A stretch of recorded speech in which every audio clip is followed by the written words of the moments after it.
السلام عليكم، أنا أخوكم عبد الله طارق، حييكم جميعا. بالبداية أتمنى نصلي على النبي محمد وعلى آل محمد. إذا أردتم رحمتي فارحموا خلقي.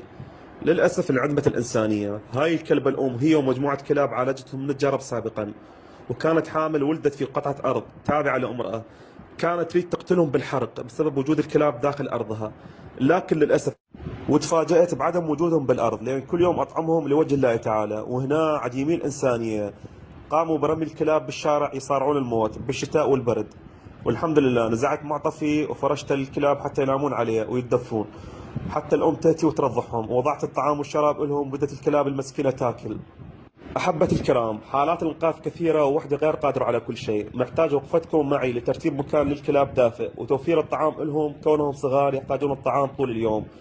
وللأسف يوجد كلبة وقطة يعانون من كسور، أتمنى اللي يقدر يتكفل بأجور عملياتهم بميزان حسناتها، وربي يكتب الأجر للجميع.